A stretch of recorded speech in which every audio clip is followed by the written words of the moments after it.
Today we're welcoming a very special guest, Zac Van.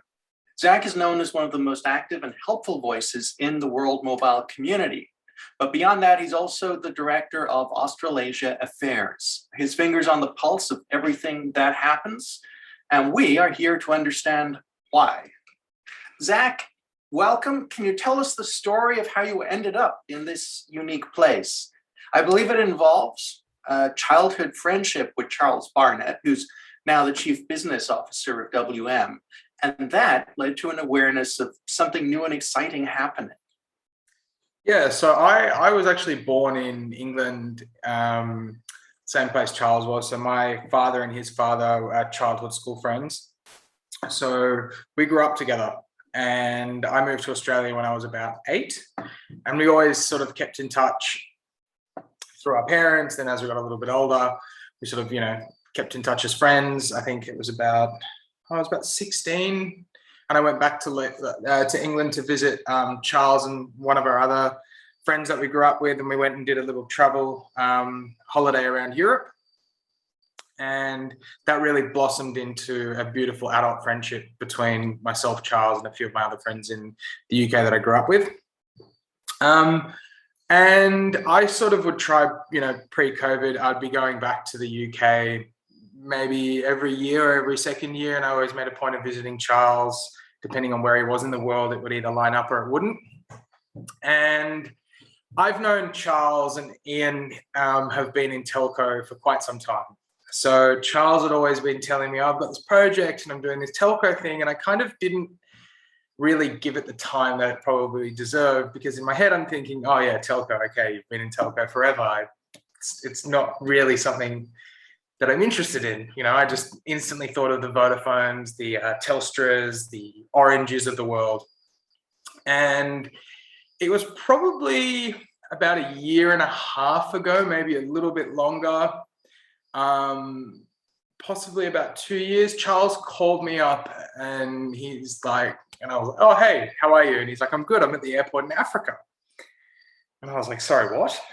And he's like, yeah, I'm just finished, connecting up a little village with internet access and for the telco thing that I've been telling you about for the past however many years. And it kind of just, it blindsided me. And I was like, oh, hang on a minute. I thought you were in telco. And, I had a rudimentary understanding of the telecommunications industry because it's just not something that I was ever involved with.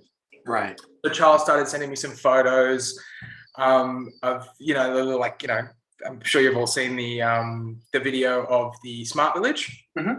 So he started sending me some photos and some videos, and he started explaining the ethos behind what they were trying to do and why they were trying to do it. And all of a sudden I was like, okay, I need to give this a little bit more time than I originally had.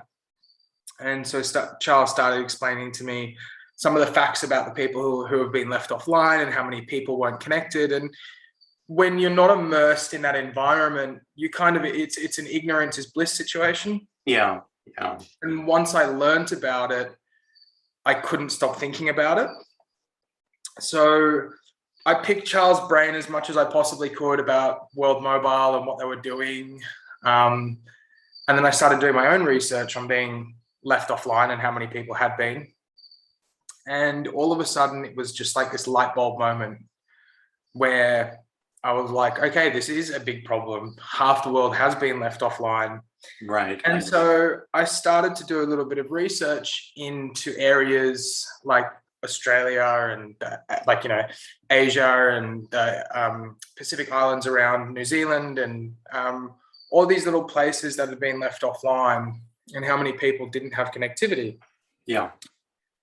And I just sort of called Charles up one day and I said, all right, I want in. And he's like, well, what do you mean? I was like, well, I've been doing a lot of reading. I've been doing a lot of research. It turns out that this is a huge problem and I want to be a part of trying to change that.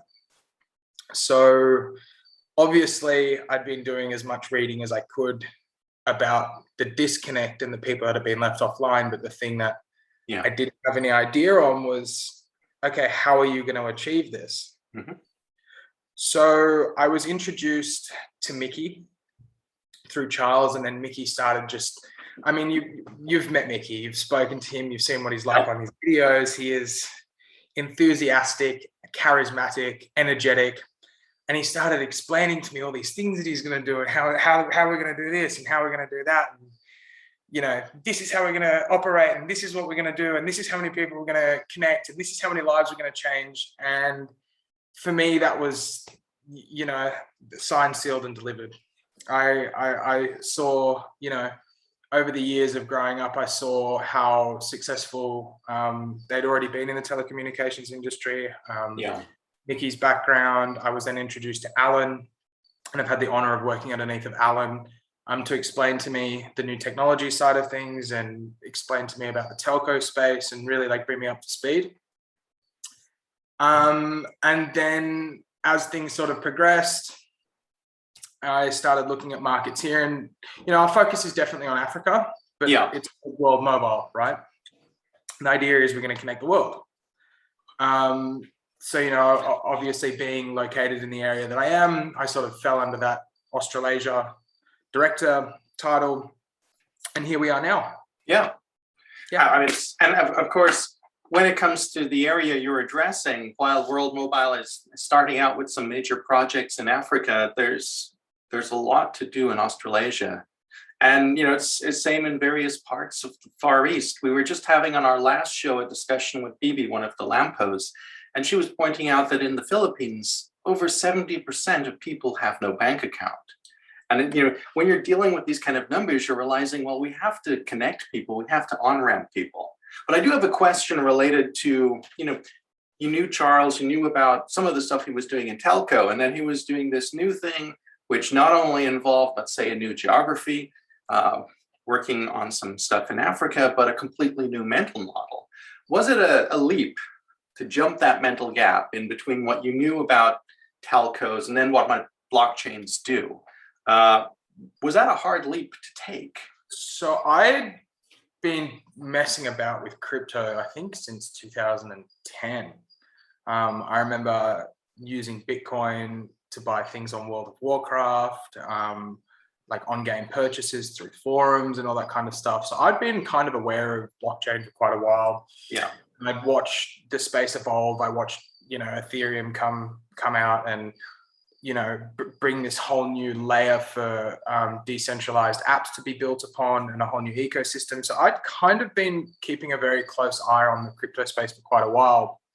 But one of the drawbacks that I really had with a lot of the projects that we're launching is, well, I get that you've built a blockchain, I get that you've built the technology, but what is it that you're really trying to do here?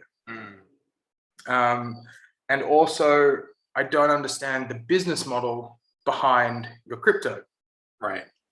And that is when, you know, I sat down with Mickey and Charles and some of the other team, and I, you know, learned further about what the business was and how they were planning to actually utilize that technology in a telco model. Yeah. Where, again, it was just another light bulb moment where I was like, oh, wow, okay, this I can really get behind. You're using like a revolutionary type of technology and revolutionizing an existing business model. Yeah.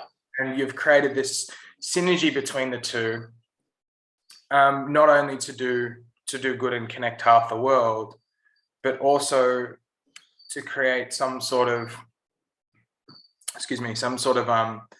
telecommunications business model. Yeah. Allows everybody else to earn off the infrastructure. So unlike, you know, pioneering the sharing economy, and I think we say that quite a lot, but it's true, right? I mean, I can't call up my mobile phone provider and say, hey, by the way, I've paid my last few months' bills. Can I get a little cut of the profit that you guys have made? So again, when everything was laid out in front of me and explained to me, everything just made sense. Oh yeah, I get that. I mean, I've been involved in the tech industry for decades, and you know, I work often with very large companies, and there's a lot of great ideas, but what really matters is implementation, right? And you notice in the media, people get awfully excited about, let's say, a new potential in a technology. And that's fine, but actually implementing that to make a sustainable business is a huge gap. And in that sense, I've really developed a feeling that, good ideas are a dime a dozen, but it's the implementation plan that really counts. And, personally, that's also something that caught my eye with World Mobile. It's one of the first times in the blockchain space that someone's saying, okay, so we see that this is a pretty cool thing that can be done. Here's how we're thinking of applying it, and here's the specific plan. And that's a really nice thing. Well pointed out. Let's talk about Mickey. So he's well known in the WM community as just having endless energy and charisma. Question is he like that behind closed doors? And if so, where can we order his brand of coffee? I can wholeheartedly say that he is that charismatic behind closed doors, in front of open doors, behind the curtains, in front of the curtains, on stage, off stage, however you want to reference it, right? And I don't even think it's coffee, it's passion. Yeah. And it took me, the first couple of times I was speaking to Mickey, it was like, information overload. And this guy's so enthusiastic.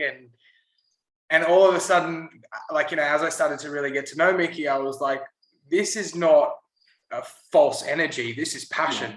Yeah. I remember watching in one of his recent videos, I think it was the Kudos Summit, where Mickey said, every single day I have to live with the fact that I've got to connect half the world, or that the world's been left offline and it's my job to connect them, or I've tasked myself with it. And that couldn't be more true. Every time I speak to Mickey, there is this charismatic energy and excitement about what he's going to do and how we actually stand a chance of doing that. So it's not a facade. It's not a charade that Mickey puts on. This is Mickey through and through. And, for the audience, that's honestly a leading question, because I've also spent time with Mickey behind closed doors, and there's just one guy there. he's just like that. Yeah. So there was that kind of touched on the thing about how good it is to have a clear vision, a clear model. So in crypto, there's lots of cool stuff happening, and there is genuine innovation in multiple areas. But there is that flip side, that because it's new, because it's exciting, there's all kinds of spam and all kinds of scams happening, particularly targeted at end user people who are thinking, oh, I'll invest a little in crypto. And I think that for the most part, if people are around crypto for a while, they become very cognizant of how the scams are set up. But there's always new people entering. And I believe you've got a little bit of a funny story about some scanner trying to impersonate a member of the World Mobile team at some point, right? The running joke within the community of where Zacs lost whistle. So after the community started to grow, and I think we started to get a little bit of attention, as you've just mentioned, the industry is riddled with scammers. And I guess it was only a matter of time before our community got targeted. So I kind of was asleep and I woke up in one of our, team group chats saying, hey guys, by the way, there's people impersonating some of the team. So I was like, oh, okay. And I looked at my Telegram chat, and there was a fake Alan who had messaged me. And he's like, Zach, I need your help with something. I was like, oh, okay, cool, no problem. He's like, we need to pay a bill that hasn't been paid. How much crypto do you have? Yeah. I was like, well, Alan, before I can help you, I need you to help me. I said, oh, okay. What do you need help with? And I said, I was doing my usual paragliding activities and I lost my great-grandfather's golden whistle. And I am deeply distressed by this and I need your help to find it. And so the conversation kind of went back and forth, and he said, do you have any funds? And I sort of kept it going. I was like, oh yeah, I've got a very rare yo-yo, or I have rubles, and do you accept Vietnamese dong? And so it just kind of became this running joke. Rather than swear or get upset with the scammers, it was kind of like, well, you guys are going to scam me, I'm just going to waste your time a little bit.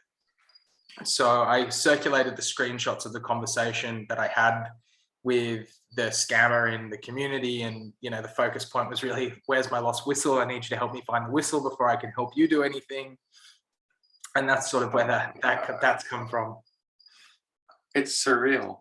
It's It down really a kind is. of a weird rabbit hole with these people. Yeah. So, I mean, one characteristic of the World Mobile community, and let's go to the World Mobile token community. Yep. Specifically, that native token crypto community seems pretty close knit. It's over 8,000 people on the main Telegram chat, but it's fairly close. And do you think that helps to weed out the bad players and attempted scams relatively quickly? My personal identification, I try to keep track of the channels, have a look in, is that it does look like identification and communication about naughty stuff happening is pretty quick, and it's pretty organic as well. Not just the World Mobile team and, for instance, representatives assisting with communication, but in general, the community seems to point out and say, nope, this is not part of the reality that's happening. Yeah, well, I think it circles sort of back to what you said before. People are becoming cognitively aware of the fact that our industry is riddled with scammers, right? So when someone messages them pretending to be from the team, or says that their title is official World Mobile, or whatever they call themselves, people are instantly alarmed and alerted to that, right? So they'll come into our community and ask the question. And one of the things when we were building the community, when we opened up the Telegram channel and people started joining, I made a real point of being active there. Yeah. And I've said it before, like we sort of wouldn't be where we are without our community, right? So I tried to create this safe space, and so did the other team, where we created this lighthearted humor and a place that everyone could feel comfortable, and no one was belittled for asking questions, or there's no stupid questions in crypto, right? I mean, we have so much information about what we're doing and the space that we're operating in, and not everyone has that. So we tried to create this environment, and I believe that we have done, where anyone can come in, anyone can ask any questions. We've informed our community so much over the past however many months about what we're doing, that no longer do myself or some of the other team need to even answer these questions. We've got community members that will answer the questions, and the community members will tell people, hey, no, that's a scam, don't do that. So I think we've created this environment where the world mobilers care about other world mobilers. Yes. And that's a really nice thing to see. I mean, this is, here I am being interviewed from Lampos, right? So and Lampos was started from a running joke that was in one of the other channels. And I think you guys have formed, like a friendship and a community amongst yourselves. And to me, that's that's a lovely thing to see. It is fun. So for those wondering, why are we called the Lampos? Someone was just saying that, if World Mobile Token really takes off, what they want to do is build out their connection of antique lamps. So, we obviously picked up that and decided we didn't want Lamborghinis. So it's not about when Lambo, it's about when Lampo. And yes, we are wasting our time talking about that type of nonsense when we should be working. I wanted to touch on We're all guilty of that, aren't we, Shane? Life is short. We got to do fun stuff on the way. Couldn't agree more. So I wanted to touch on something left field. Due to some of your professional career, you've got insight into domestic infrastructure. And during a chat, you mentioned that the Japanese firm Rennai is extremely popular for water heaters in Australia. I'm based in Japan. I care about that. Why is that? I was wondering where you were going with this when you said this was left field. Okay. So I've been involved in the commercial plumbing industry for, since I was about 18 in Australia. I started my first commercial plumbing company when I was 21, and I merged that with another company, and we ended up specializing in commercial hot water, solar hot water, and all that kind of stuff. And a lot of the systems that we use were Rennai systems. And I sort of believe it circles back to how the Japanese make their technology. It's designed to last. It's designed for simplicity when it comes to maintenance. And it really just is the best the best product on the market for what it does. So yeah, that's why Rennai. Well, you know, if you have a Rennai hot water heater at home, Shane, you should be proud. Well, I've got a weird house because mine is one of these relatively new Panasonic IoT solar and battery. And I actually got this hybrid heat pump Mitsubishi system for my water. So Rennai, if you're watching this, I sincerely apologize to you and your company. Go talk with the Mitsubishi guys. So actually, I was leading you in that question because of an observation of my own, which was that, you know, sometimes the best way to innovate and to grow is to focus on the quality of a service rather than rushing headline into features and novelty.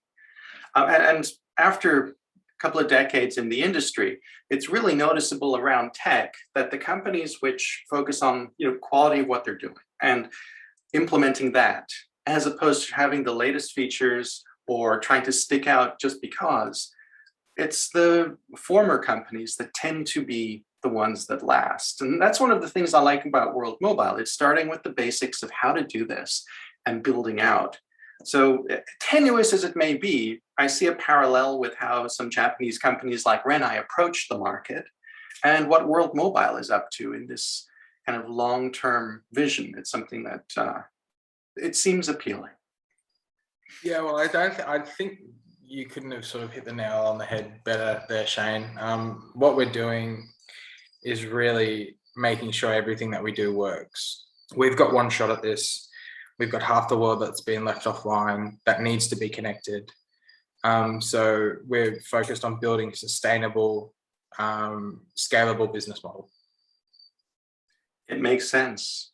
And it's one thing we've touched on the Lampo show before. You know, we've touched on how people are sometimes like, when. It's like, well, this is something real being built here. Yeah. You know? Yeah. There's a speed of building real things. But let's move into rage. It's time for a confession, Zac.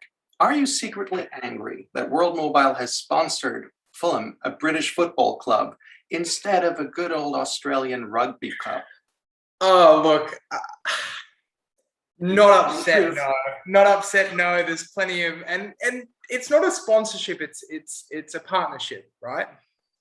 So the two of our businesses have very similar ethos. We both want to do good in the world. So it's not just a matter of World Mobile being on the front of a jersey, right? This is about two brands and two companies that want to do good in the world, and that's what this is. But would I like to see it on an Australian rugby jersey? Sure. Would I like to see them on Leeds United jerseys? Sure. So no, I'm not upset. I'm extremely proud of everything that we're doing here at World Mobile and the team that we've built. I actually feel honored to be a part of it, if I'm being frank. Alrighty, I think that's a good place for us to wrap up. Zac, thank you for giving me about 25 minutes of your time. You're incredibly generous to the community. You spend so much time on it, but I know that you've got work to do and a life, so it's deeply appreciated. That's okay, Shane. It's always a pleasure talking. Have a lovely evening in Australia. Take care. You too, my friend. Bye. Good morning. I'm just trying to, yeah, there we go. I'm on. You're good morning. on. Good afternoon, good evening. Central. How are things going? Yeah, it's incredibly exciting. Don't know if you've been looking at the chat, but very exciting. Lots of people, yeah, just have questions. How do I verify my wallet? And these kind of questions. And, to be frank, I've been inundated. I've been swamped by the amount of posts since the AMA. That's been incredible how many people have been talking. You've been at the forefront of this. I mean, I've seen your name appearing all the time in the answers to the questions. So, I mean, what actually happened in the AMA and what's happening next? And I have to confess, and this is where you get to attack me and all the comments get to attack me. I didn't watch the AMA. I wasn't there. Okay. Well, you know, there you go. So it's fine. You know, people have busy lives. We can't all be sitting there glued to Telegram all the time, can we? Yeah. So the AMA was was fairly, it was going through fairly straightforward, and it all seemed to make sense. And then after the AMA, there were some questions relating to the addresses and verification of addresses. And some very smart people, not myself, but some really smart people were querying about the addresses. And I'm one of the people that would have, under the existing system as it would have worked, I would have been a problem, because I had some World Mobile tokens which I got from the TGE, and then I had a few other World Mobile tokens that appeared from my bounty program for, making Twitter posts and so on. And then what happened for me is I sent a few ADA from my wallet, and then the way the wallets work, it's a little bit complicated, but sometimes it's like, imagine you've got lots of boxes with things in. Right. The wallet decides to repackage them and reshuffle them and move them into different places. So what happened was, for me, my two things which were on the same address got repacked in, but they were in separate UTXOs within the same address. My wallet Daedalus decided to repackage them, and it put them on a different address. So under the old system, where it would just look at that actual address, it would find 0 World Mobile tokens. So that was in a nutshell what happened. I hear you. I mean, I've been operating a pool for a while, and this UTXO thing has hit me because I have a small pool. It's basically a personal investment vehicle, and it's a way for my family to start getting into Cardano. And the fact is, in Cardano, it doesn't matter which pool you delegate to, you're never going to lose your cryptocurrency, but just for the sake of onboarding. But the UTXO thing is interesting. I get stuff like my own ADA sent to the very first send address on my wallet, and then it ends up with a different UTXO. That honestly sucks. Now, it doesn't really affect me, because if I'm doing something like the pool pledge and I send it to the original address and the wallet shuffles it around, the pool pledge still gets it. But it seems with WMT, the specific UTXO really mattered. And if the wallet shuffled it, that mattered. That would have been the case under the existing scheme. So Antonio and the dev team, addressed those concerns and looked for a better solution. And the solution, which will work for almost probably like 99.9% of users, is to look at the wallet's stake key. So that, I believe, is attached to all the addresses of a regular wallet, like you would make with Yoroi or Daedalus or Adalite, and then you can inspect the stake key, just like Yoroi or Daedalus does, and find all the various addresses within, and then look there to find the WMT balance. So for most people, the system is just going to be an absolute dream now. It's a pretty nice solution, and I have to say, given that Antonio is the CTO of World Mobile, he's been so active, so upfront, so communicative. It's been fantastic in the last, 10 days or so, that he's, as people have asked the questions, he's been right there, and he's helped a lot. I've been impressed. Yeah, Antonio's always been great in the community. I mean, going back, a few months before things got super busy, Antonio was in the chat quite a lot, answering our questions. Obviously, as we've drawn through the TGE and towards staking, their workload has got a bit more intense. So Antonio works 20 hours a day, it seems, already. So, he was pushing it even beyond that, recently. That guy works really hard, and all the devs do. But they really pulled it out of the bag for this one to change the way that the it would calculate your WMT balance in just a few days. Hats off to the development team. It's amazing. And I have to give great credit to the fact that they did this with such a busy time, and they did it without any bumps in the road. I know in the chat some people were really impatient, like, what do I do with my staking? Why don't I have my answer today? But it was very clear, I think, from many weeks ago, that basically, if there's something comes up and we need to finesse it, we need some clarification. That'll be done. Don't worry about it. You're not going to miss your chance. WMT is not a passing fad. It's a long-term thing. Exactly. Yeah, exactly. We're in this for the long haul. Yeah.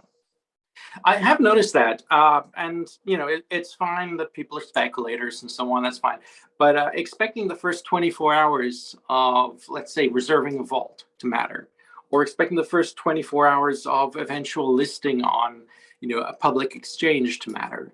I really want to say to people, calm down. That's not where the profit will be. I tend to agree. I mean, I can appreciate, if you were lucky enough to get into the public stake pool in threshold 1, then your return would be 120%, so that is a big increase, but only a very few people will get in there. And the way I look at it is it's all a bit of fun, really. I'm relatively happy with the amount of WMT that I've got in the TGE. And, of course, I'd love, who wouldn't love it to be doubled? But, at the end of the day, it's like buying a lottery ticket, isn't it? If you put your dollar or your pound in and you buy a lottery ticket, if you expect to win every single time you do that, you're going to be disappointed, aren't you? And I look at it in that kind of way. It's a nice little fun addition for people to get into and get some extra bonuses. And of course, the main reason for staking is to encourage people to hold their WMT and not sell them or try and trade them or whatever. Yeah, no, absolutely. And you're right. The first few stake pools that are registered, the first few ERT nodes are going to make a larger return. Though I suspect because the return is substantial and there's quite a lot of interest, there's probably some automation going to be done by some people who are specialists in this, right? So, how I put it, I wouldn't be heartbroken if I didn't make the first cut, because there's some people who are pros and they're literally going to use microseconds here. And that's fine. That's fine. Because if they're doing that, they're putting in the capital, they're going to run great nodes and whatever. But like you said, it's a lottery ticket. It's worth doing it as fast as possible. But if you don't hit the top percent, don't fret too much. You're going to make a great return. And that's right. Right. And if you're up against, let's say, super pros who are very used to doing microsecond level transactions, That said, WMT has been really good. World Mobile has been really good in that everything is set up as fair as possible. It's not designed for automatic traders and so on. My note is purely on the fact that where there's profit to be made, some really, really, really smart people do some really smart stuff. Yeah. Otherwise, they wouldn't be smart. If they can, they wouldn't. If they were smart, they can see that there's a profit, and then they'll want in, won't they? Right. And because that profit is based on long-term engagement and these people have deep pockets, that's probably going to be good for us with ERT nodes. That said, if you're an individual and you click through quickly, who knows? You could be ERT node 1. If there's lucky people out there. Yeah, if it's you. If there's an ERT node 1 that's like a person we can identify, let's have them on the show. Isn't that?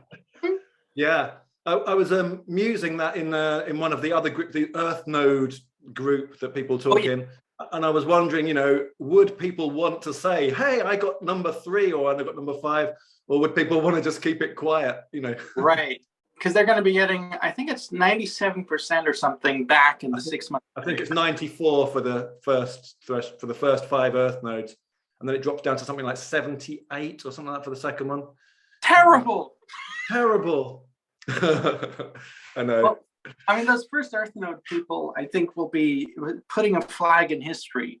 And whether it's an individual operator or whether it's a larger business with a team working on it, I would love to hear from them. Yeah, it would be cool, wouldn't it? It would. I'm sure we can get some of them. People shouldn't be that shy. If it's a 94% return, it's a lot, but it's not like you're going to be kidnapped tomorrow. Well, fingers crossed. Going back to that point, there's a lot of worry about anonymity in the crypto community. A lot of YouTubers don't put their face on screen, and they don't use their name. So for me, here I am, Rick Middleton. This is me, and I'm hoping to be running an ERT node. So you know, that is a slight worry. But, you know, like you say, hopefully people won't be turning up at the door with sawn-off shotguns too soon. I've always taken the stance, just like you. I use my real name, and it's like, you know, you can see exactly what I'm doing. You can see my pool pledge. If you can see my pool pledge, you can see my, you know, eventual WMT pocket of whatever. Honestly, I don't care. I don't think it's that important because, first of all, I'm paying all my taxes, and that's the main reason I think that most people don't want to be identified.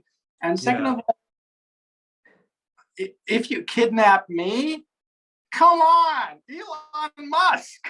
Jesus Christ, he's all over the place. Just go to Texas and pick him up. Yeah. Yeah, he's just wandering around, sort of looking at spaceships and stuff, you know. His actual home address in Austin is now public. So, like, go there. He's a lot wealthier. He's probably got better security than you or I do, I suppose. Probably. But, you know, it's risk versus reward in any venture, isn't it? Of course. Well, just in case you're out there and you've got a sawn-off shotgun and some zip ties, be aware. I have a 10-year-old rescue dog with a badly broken leg and almost no teeth guarding my house. Yeah. Warning, serious warning, folks. Yeah. And on the second floor, if you make it that far, I have a hedgehog. So, it's at your own risk. Spikes are dangerous. They are. My hedgehog really hates me, so he's very spiky. Okay, so the AMA thing, you've done a huge amount of work on that. You've talked to a lot of people. The mood in the community seems pretty positive. I mean, we have some people who are worried about the nuances of details, and they're seeking that. But it looks like the AMA, the subsequent week, has had a good landing across the community. And there's a few items where people want clarification, particularly edge cases, which is to be expected. But it looks like we've landed fairly solidly. And I mean, we're recording this episode one day before early staking begins, right? So this is it. Almost exactly 24 hours before it begins, yeah. Really? I better be at the keyboard at that moment. You're going to be at your keyboard too. Oh yeah, I'll be there. And I won't be answering questions for the first 30 seconds because I'll be busy. That's right. If we get Earth nodes 1 and 2, or if other Lampos get the stuff, we have to do a gloat show. Yeah. Everyone will shout, "Fix! It's a fix!" if we get in the top 5. But yeah, right. The luck of the draw. It is. And actually, that's one thing that's been really cool. The fact that it's almost impossible to game the system for me is a feature. You know? Yeah. And no matter how involved you are, no matter how many times you talk to Mickey, no matter how many times you do great work as an ambassador, everyone has to click the buttons to period. Yeah. Speaking of that, I mean, there's been a lot of work from admins and ambassadors in answering questions this week. At a conservative guess, there's been thousands of questions. How did you manage it? Well, luckily, you know, there's lots of people involved. So, you know, some of us like me will go at it hammer and tongs for a few hours until we absolutely exhaust ourselves. And then luckily there's other members of the team that can pick up. There's the Amazix staff, you know, you've got like Matt and Ian. Yeah, so you know those kind of people. There's those folks that were around. So when I was doing my hair and makeup for this morning's show, I said I had to say on the chat, okay, I need to go and get ready for recording. I'm going to leave you in Matt's capable hands now. So you know, just pass the baton on to the next administrator. And I have do you want to know my secret? Yes. I use this, which is my old iPhone, and I talk into it. And so I don't need to type really fast. I can talk really fast, and it gets my words, and it turns me into blah. Yeah. Oh, I have been wondering because in the last week I've actually been on vacation, which is good timing given the tsunami of stuff. But I have occasionally opened the chats, and it's always saying Rick Middleton. Yes, that's how. Yeah. Now talk fast. I've got a question about what you've been doing. You did a poll recently. I've got it put it here on my iPad. Can you see it? I'm trying to get your reflections off. Thresholds in public pool. Just imagine that I am completely new to this. What is the thresholds in public pools that would be crossed in the first hour? What is that? Wow, good question. So the public pool, people can stake their World Mobile tokens. It's not actually staking, you know, in terms of staking means using your tokens to stake to a stake pool, which is then used to secure the network. That's what staking technically is in terms of a crypto sense. So this isn't quite that kind of staking. You're putting your tokens into an early rewards program. Anyway, with that little technical definition out of the way, so you put your tokens into the reward program, and it starts to fill up as people put their money in. And then once it gets to a certain threshold, anyone that's had their tokens in before that gets rewarded, and that will be about 9.2%.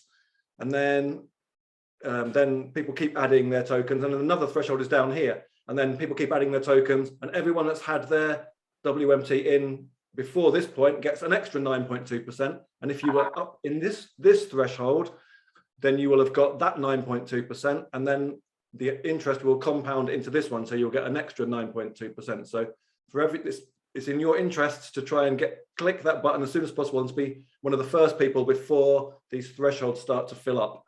And yeah, the numbers are something like 500,000 tokens is the first one, which is quite a small amount of money. It's how much is that? Is it about $100,000 US, something like that? Yeah, $100,000 US. That's not much given the amount of people in the area. Yeah, yeah. So, you know, the first threshold will be filled up within seconds, I'm sure. Oh, yeah. Now, these thresholds are a little different from the early staking, right? It's different from the Earth node operators, the first Earth node operators. This is where people are simply, in a virtual sense, staking their WMT. And they're not Earth node operators. They're people with WMT, and they're just going, I'm staking it in this early rewards program, which runs for 6 months. Yeah, the early rewards program runs for 6 months, although it's with these thresholds. So after a threshold is crossed, you need to hold your WMT, that amount of WMT, however much it was that you put in, then you need to hold that much WMT for 30 days, and then you are eligible for rewards. So as if all of the thresholds get filled within, you know, a few hours tomorrow, up to threshold 9, then the rewards will be paid 30 days after that to everyone who holds for those 30 days. And at that point, the public staking program is finished. The public staking pool is effectively over because the rewards will have been paid out. So it's the Earth node program that continues for 6 months. For 6 months. So in that sense, if you're just holding WMT, you want to get some rewards in the early program, do it tomorrow as fast as possible. And if you're an Earth node operator, you know, get in as soon as possible, but what you're looking at is a 6-month cycle for your returns. And some people will be hitting it out of the ballpark with 94%, some won't.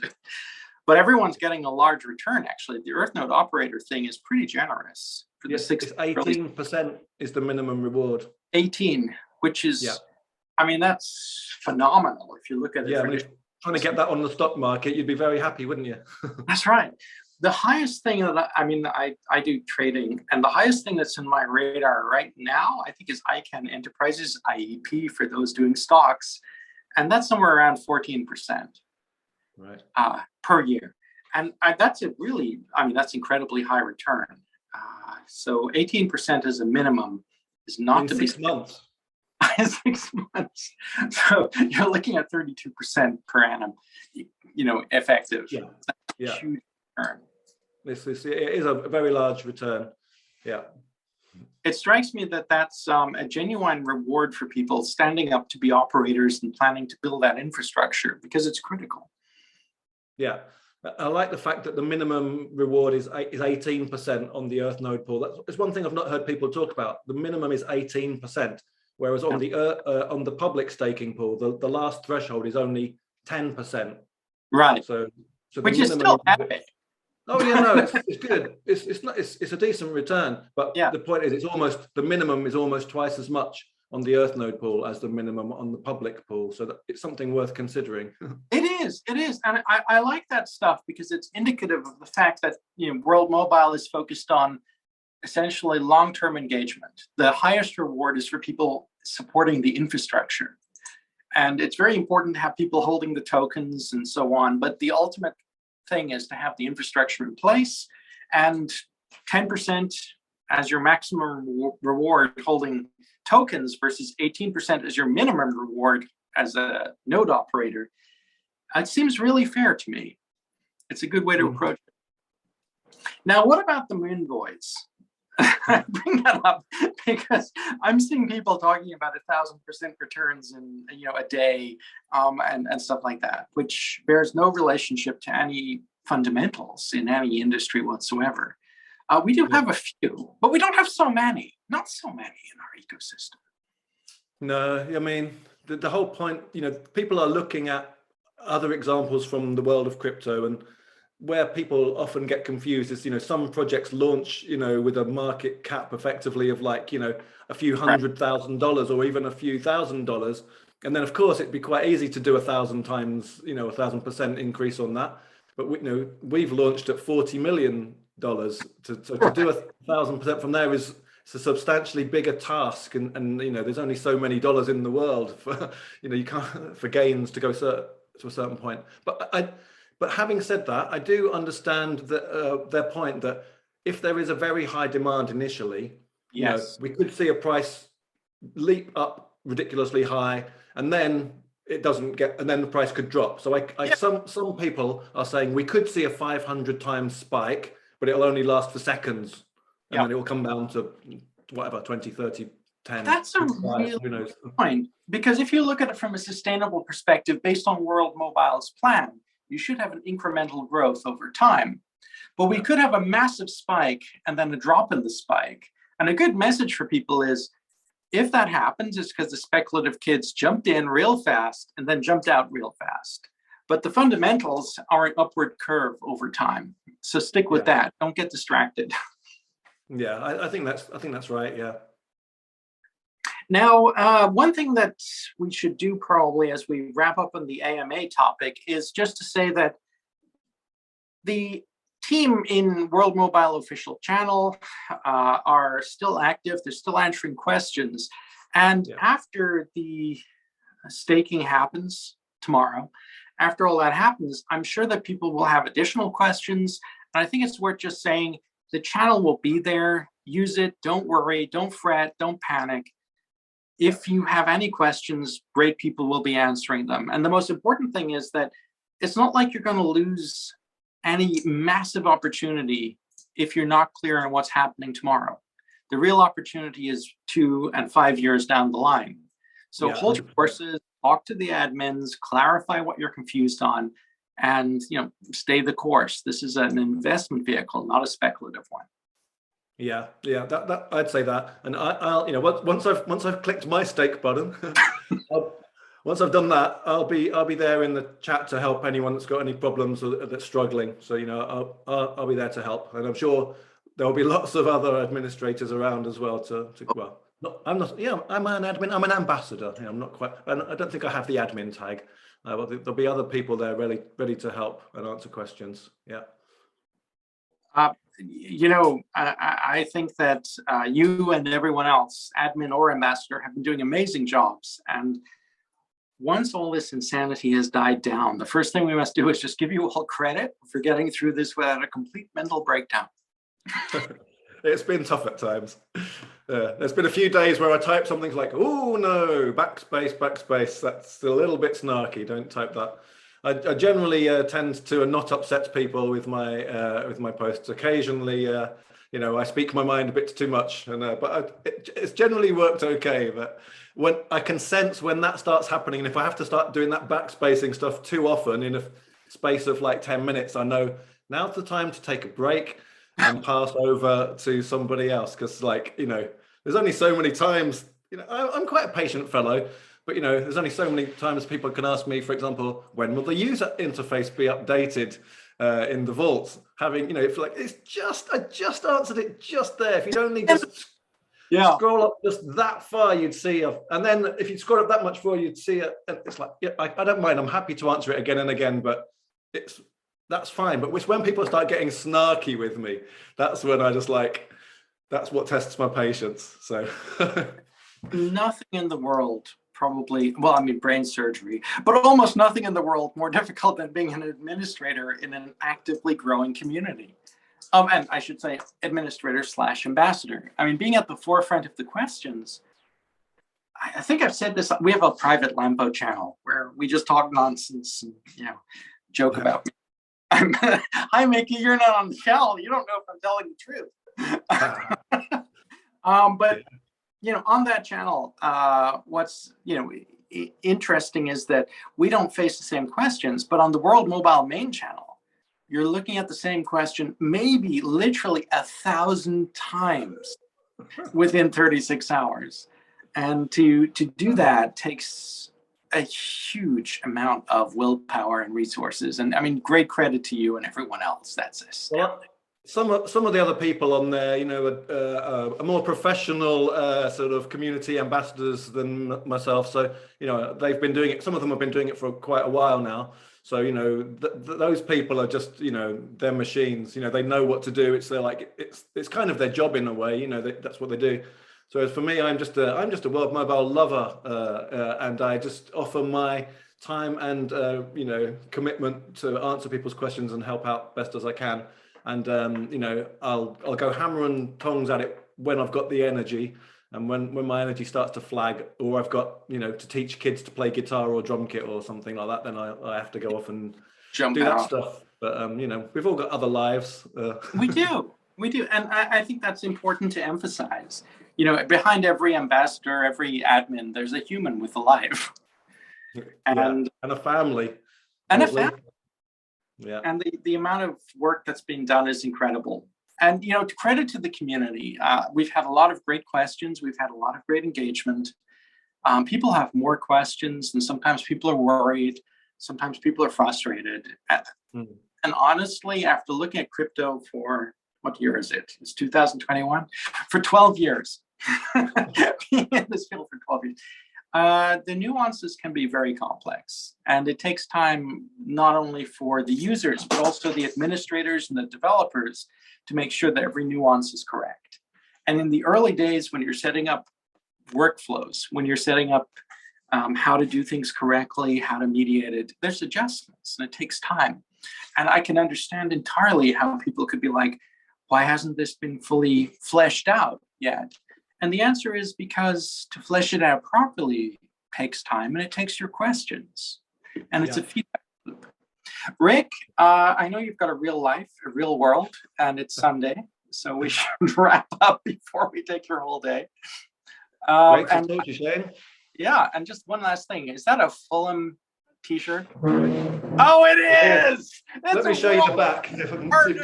Shirt 42. Douglas Adams, here we go. There you go. The answer to life, the universe, and everything, of course, 42. That's what we're all looking for.